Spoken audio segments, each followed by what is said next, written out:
Welcome back to my channel, no? Today, no, almost 3 months na po, no, nung nabili ko itong Suzuki XL7 hybrid. No, nakuha ko ito nung Merkules Santo ng 2024. And bibigyan po natin ngayon, no, yung ating honest review, no, tungkol po dito sa sasakyan na to, sa mga nagustuhan ko at mga ayaw ko sa sasakyan na to, itong Suzuki XL7 hybrid. Okay? So, umpisa sa labas, no? So, come here. Nung una ko nakita po ito, no, yung nagustuhan ko po itong design ng ilaw, no? Slick po siya, no? Pati itong grills, nagustuhan ko rin. And pati rin po itong design, no? Itong fog lamp. And meron po tayong sa ilalim, no? Kunting tatawag natin na design again. Okay? So, pasok ko tayo dito. Ito rin nagustuhan ko, ito kanyang mag wheels, no? Magara, no? Magara yung mag wheels po niya. And then next po, no? Ang isa po nagustuhan ko dito, yung design po ng no? Itong side mirror, no? Meron siyang signal light, no? Na sabi natin, slick ang design. And then, so po nagustuhan ko dito, two-tone po siya, no? Yung kulay ho niya, meron siyang black sa ibabaw, black din dito. And pati po nga kanyang skirting po, no? Black combination po ng ito po, no? Silver. Okay? So isa pang nagustuhan ko dito, lapit. Ito po hindi ko kailangan magbutas po ng bubog, no? Kasi po yung dati ko sasakyan, para maikabit ko itong itong carrier, no? Nagbutas pa ako sa bubong. Sa ngayon, kagandahan ito, meron siyang railings dito. May kabitan na siya ng carrier, so hindi na ito nagbutas. Okay, ikot po tayo, no? Ang next na nagustuhan ko din sa XL7 po, no? Ito pong may ilaw na po ito eh. Kasi bagong labas po yung XL7, hindi pa umiilaw to. Later on, pag binuksan natin yung yung ilaw, ito natin lahat po kung paano umiilaw po itong mga ito, no? And then, so maganda, ito nga kung yung design sa ilalim. Okay? So pang forma ho siya. Baka sabi nga nakita ko sa ibang vlogger, no? Macho. Okay? Macho talaga to. And then, lapit na ho tayo, no? Papasok ko tayo sa loob. Pasok. Come here. And then, meron po siyang rito, no? Ito, camera. Pagkatras ho tayo, no? Makita ho natin yung mga, of course, may tayo mababangka sa likuran. Dito. So, pinakaisang nagustuhan ko rito, no? Kasi bago ko lang nakabili ng sasakyan after 10 years, no? Pipindutin nyo lang po ito, no? Mag-open po siya, no? Tawag ko dyan keyless entry. Okay, normal na bibili lang ko itong mga gantong features sa mga mamahaling sasakyan, no? Pero ito nga po, no? Hindi naman sa kamahalan, pero meron siya mga features, no? Para sa kagaya ng mga mamahaling kotse. Okay? Pasok. So unang-una ko nakita ko to, ang unang-una ko nagustuhan ko dito, alam nyo kung yung kanyang steering wheel, no? In Tagalog parlance, manibela. Okay? Ito manibela kasi nito, nakita nyo yung ilalim, pantay, no? Ito, ilalim. Kasi yung dati kong kotse no? Ganito rin yung manibela. Medyo na-miss ko yung dati kong kotse. Kaya nung nakita ko itong manibela nito, sabi ko, uy, para sa akin itong kotse na to. Kasi, nga po, binento ko na yung dati kong parang sporty na sasakyan. Ito na ho siya ngayon, parang bumalik ko siya. Okay? So, isa pong nagustuhan ko nga rito, yung kanyang finish, no? Kung titignan nyo talaga, napakaganda ho ng itong finish ng manibela, no? Pati pagkakatahi dito. Kasi po, bago ko nabili itong Suzuki po, no? Nag-igot-igot muna ako, no? Yung dati kong favorite brand, napansin ko, yung kanya pong mga finish, no? Hindi na po siya ganoon ka quality, no? So, para masabi ho natin na para mumurahan yung itsura. Pero ito pong XL7, no? Nakita ko yung manibela niya, no? Talagang yung quality po niya, sabi ko, parang ka-level na rin siya ng mga luxury vehicles, no? Mga European car. Nakita ko yung mga interior ng European car, eh. Okay, hiningal ako, brake. And then, ang next na nagustuhan ko po rito, ito niya pong mga interior, no? para itong mga trimix dito, no, na nagustuhan ko, no, medyo kakaiba ho yung design niya.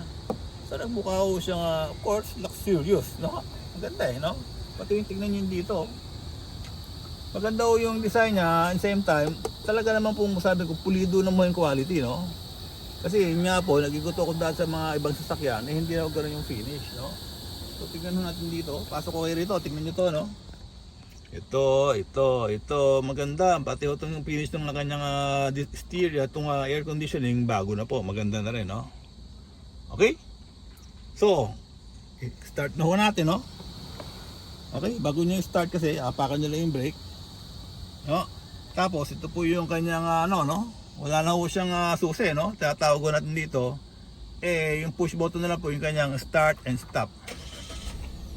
Yan, ito ho natin, no? Pagbukas mo ng ilaw, no, napakarami ho niyang iba't ibang kulay. Okay? So unahin natin yung aircon kasi nainitan ako no? Halika, lapit mo yan. So itong aircon, pipindutin nyo na itong auto. Okay? So meron siyang auto feature na masabi ho natin na kinokontrol niya ho yung kanyang temperature automatically. Okay? So nakita ho natin, lumalakas ho yung yung blower ho niya para ma-reach niya muna yung temperature na 23.5. Pero mas na medyo lumambig na ho sa loob, na-reach niya itong temperature na 23.5, unti-unti na ho siyang hihina po yung kanyang blower or fan. Okay? So isang naganda ko pa ito, ang daming kulay, no? Kasi may hilig ako sa mga iba't ibang kulay, no? Very colorful. And then next po, no, itong kanyang tabo ba rito? Dashcam? Hindi dashcam yan. Ha? Ito yung dashboard Okay, so itong kanyang mga instrument dito, makita nyo, very colorful na rin. Kasi ang ganda no, para kayo merong screen dito na LCD, no, na para kayo nanonood din ng sine. Bakit? Iba-ibang kulay, Isa yung mga dating sasakyan ko kasi, wala namang ganyang itsura, no? So meron tayo nakalagay yung parking, tapos merong battery, no? Ito po yung kasi hybrid po siya, meron siyang battery. Ito po yung motor ng para sa battery. And then the engine, okay? Nandun din yung temperature, nandun din yung oras, no? Tapos nandito rin yung yung cold or hot, okay? So ito hanggang 220 po siya. And then the next po na gusto ko dito, ito manibela, no? Dito yung manibela, meron siyang control dito ng ng stereo, okay? So meron siyang button para do sa sa channel and sa volume, okay? And then meron din siyang mute button. Next, no, ito pong cruise control. So pag napaganda feature niya, pag tumatakbo tayo sa highway, no, very convenient po siya kasi once na nakaseto yung kanya cruise control, no, ho siya, no, pwede nyo automatically steady ko siyang tatakbo sa speed na gusto nyo. Let's say gusto nyo na steady sa 80, pwede nyo siya i-set na 80, no? Okay? So next po, ang kagandahan nito, ito naman, no, meron doon siyang button para sa sa inyong cellphone. So pag may tatawag ko sa inyo, hindi nyo na kailangan pang sagutin, pipindutin nyo lang ho ito, no? Sasagutin yung telepono, pagka nyo sagutin, meron naman siyang pang baba ng telepono, tsaka meron siyang control para sa Bluetooth. Okay? So buksan na natin itong stereo, okay? Tingnan mo ito stereo. Kagandahan ng stereo niya, laki yung screen. Okay? So bukod ulit sa sa kanyang stereo, marami pa pong control to, no? Meron tayong pindutin yung home button. Okay? Sa navigation, pag pinindot nyo yan, no? Meron po siyang internal, no, na program or naka-install na na tawag dito map. Okay? So meron siyang nakalagay dito na SD card para doon sa kanyang yung mapa, road map. Okay? So balik ko natin sa home. Ito kanyang radio, no? Yung kanyang radio, meron FM, AM. Kagandahan to, meron siyang automatic scan. And meron siyang equalizer. Okay, very important sa akin equalizer kasi mahilig ako sa sounds, no? Nakokontrol ko yung bass, tsaka yung treble, no? Tsaka itong yung voice, no? So very good do. Itong pinakamaganda sa lahat sa stereo, no? Equalizer. And then babalik ko tayo. Meron ho siyang keypad. So keypad mo pero kung gustong no? Tawagan. Okay? Ay, hindi yata tawagan yata para sa ano yata to. Control no ano kung anong station ang gusto nyo. Kasi megahertz po to. Okay, balikan mo natin. Dito sa home. Punta tayo sa home, meron mo siyang USB control, no? Pwede kang magsaksak dito ng sa baba ng pwede kabit dito yung inyong mga cellphone. Okay, ito po yung USB control. And then next, meron mo siyang Bluetooth. Sa Bluetooth, no, pwede nyo kontrolin yung meron kayong keypad, meron kayong pwede kang tumawag sa mga telepono, meron ding music, no? Ito yung Bluetooth po niya control. Dito lumalabas kung ano yung mga available na na gadget yung available din sa tabi ho ng inyong na ganito ito pong stereo. And then balik ko tayo.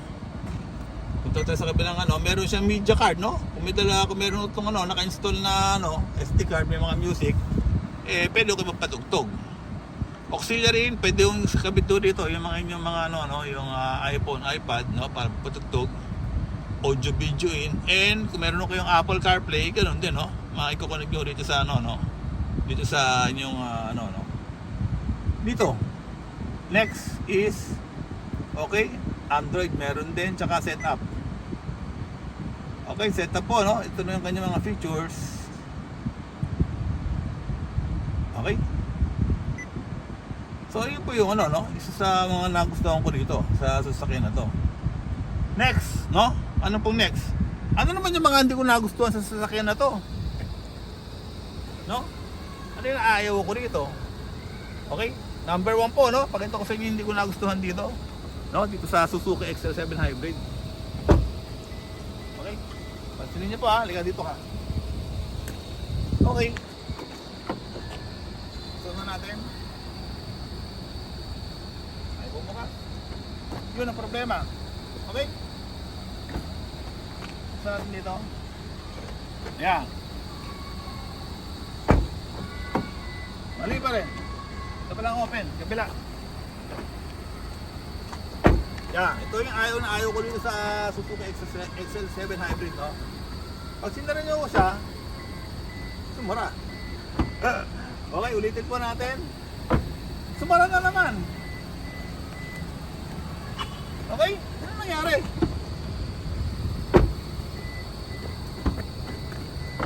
Yan. Pag sinasara ko ito normally, hindi ko siya lumalapat agad, no? Kasi nga po, ano ko siya yung airtight, no? Yan yung iba pag hindi sumarang ganyan, tinutulak. Pag tinutulak ko, ayaw natin kasi nag-UP ito no? So yun ang naging problema. Pag sinara ko ganyan, no? Hindi siya agad lumalapat, no? Pero actually hindi ito defecto, no? Ito nga po yung magandang feature niya kasi nga masyado airtight siya. Pag nalubog ito sa mga baha, hindi ito basta papasokin ng tubig. Kaya lang problema, sumobra naman, no? Ayaw sumara, Nakita mo, makita mo. Ay lumapat, yun, nakita nyo? Hindi siya lumalapat, no? Kasi nga po, airtight, no?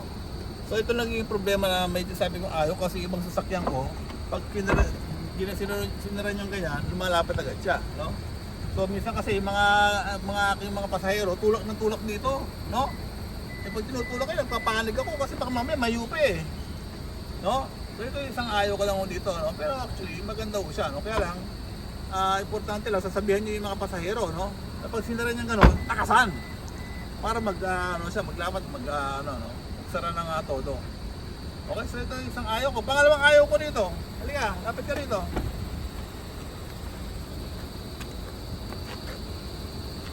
Ito. Pag nag-drive po tayo at hindi po tayo nag-seatbelt, no? Ito nagtunog, ang ingay. Kasi ayoko nag-seatbelt pag nagda-drive So basta umaandar ko siya, hindi nyo kinabit to, walang tigil yung tunog, no? So medyo nairita ako, pero actually for safety daw yun, no? So actually hindi naman siya defecto, kaya lang ayoko sana kasi magsasakyan ko, pag hindi ko naman nilagay seatbelt, hindi naman ako inaabala kung kanyang beeping sound. Okay? Pangatlong ayaw ko, halika rito, kapit ka. Ito, tapos ka dyan. Dito, pakita mo ng silya, sandalan. Ito. Kapit dito ka. Ito, pakita mo to. So pag itinaas ko ito, problema, maangat naman, no? Okay, pag inangat ko ito, ay, baso, maatras na dati, hindi maatras to eh. No? Ay, maatras na ngayon, ba? Nakakapagtaka ng cooperate na kasi tuwing iilahin ko to, yung sandalan, hindi siya dumatas na ganyan. Pero ngayon, nakakapagtaka ho, inahiya, no? Eh, tumataas na po siya. So, napikso ngayon, no? Pagtaka ho, ngayon lang nangyari to, no? Kasi yung isang kinainis ko dito. And then, yun po, yung tatlong hindi ko nagustuhan, no? Pero sa ngayon, dahil sa umatras na po yung sandalan, dalawa lang hindi ko nagustuhan. Okay? So, buksan ho natin yung mga ilaw, no? Ito, napakaganda ho nito, no? Okay? Dito na, dito kumakay. Tutok mo to. So, kagandahan naman nun dito, meron po siyang automatic. Okay? Itong automatic, pag nakasadyo sa automatic, kagandahan ho niya, kapag gabi ho, no? Eh, mag-isa ho siyang umiilaw. Hindi, pag madilim naman po siya, no? Eh, mag-isa ho siya namamatay, no? Yung headlight. Okay? So, yun po yung headlight, eh, no? Isa po sa mga yan, no? Kaya pag ano ko siya, pag automatic, sumisindi ko siya pag madilim. Pero pag hindi ko siya automatic o naka-off lang po siya, ganyan po nakapatay po siya. Okay, tingnan natin ilaw sa harapan, no? Na isa pong nagustuhan ko. Let's go, sa harap.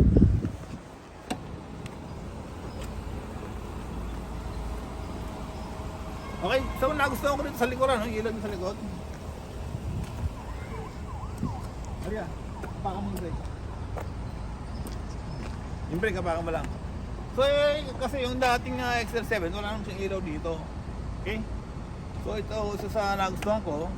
Tapos, hala, muulan na kayo. Yan po, no? Pag inapakon doon natin yung ang dami niyong ilaw. Okay? So, ito naman sa reverse niya. No? Titignan natin, pag gabi, pag nakailaw wala siya, ang gandang tignan. So, ito isang medyo nagustuhan ko sa sasakyan na to. Okay. Pasok dahil naambon. Alam mo, hindi pwede mo sa muna natin. Okay, sa harap naman to. Tiga dito.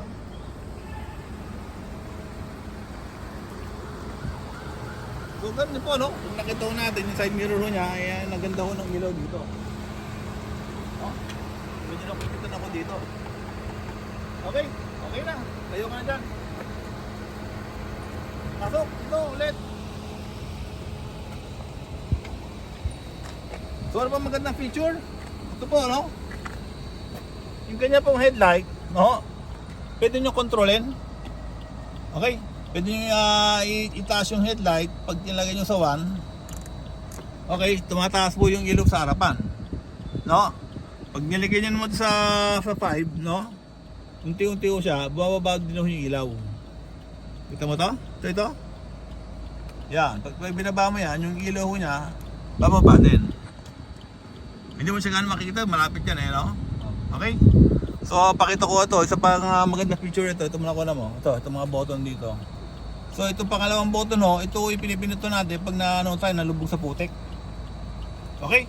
Pag nalubog sa putik, i-off na lang ho ito, makakatakbo kayo sa putik, kahit sabihin nyo na balaw ho kayo, no? Para umandar yung sasakyan nyo. Ito na itong pin naman, para sa parking, no? Pag ayaw nyo let's say, uwi kayo ng gabi, ayaw nyo magising yung mga asawa nyo, dahil uwi kayo ng gabi, di ba? Atras kayo, ayaw nyo madinig kayo ng mga tatay nanay nyo, pandikipagalit, tapi pinito nyo lang to. Okay, pag umatras ho kayo, hindi ho tutunog yung yung beeping sound pag umatras, no? And then, ito naman, pag kasi, pag natatraffic kayo, pag inapakan nyo yung brake, no, mamamatay ho yung engine, no? Tapos, ang mangyari ho nun, tatakbo lang yung blower. So pag nakapatay yung engine, gumagana ho yung battery niya. So makasave po tayo sa gasolina. Okay? So yun na yung mga gandang feature nito sa sasakyan na to. Okay? I hope na-enjoy nyo itong aking vlog. Nakapagbigay ako sa magandang information. And then of course, isa sa pinakamaganda sa XL7 hybrid, nawatipid doon siya sa gas. Okay? Nung pumakit kami ng Baguio magmula Manila, ang kanyang average consumption is 12 kilometers per liter. Pero sa Baguio kasi mahaba yung akyatan sa Cannon Road, no? Tsaka sa Marcos Highway. Pag pababa naman, umabot siya ng 18 kilometers per liter. So in average po, parang nasa 15 kilometers per liter po, no? Yung consumption nito, o yung mileage, itong XL7 hybrid.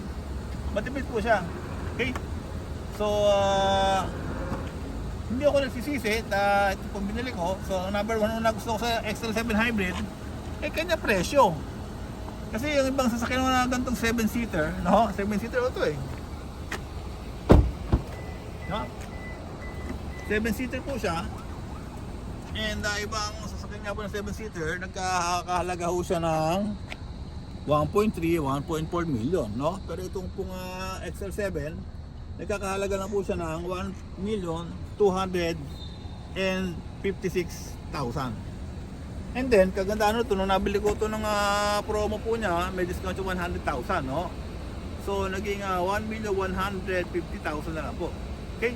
Compared po sa mga ibang, no, yung kanyang 7-seater, malaki kamurahan po nito. Okay? Umuulan na po, kaya manahimik na muna tayo, pasok na tayo. Bye-bye!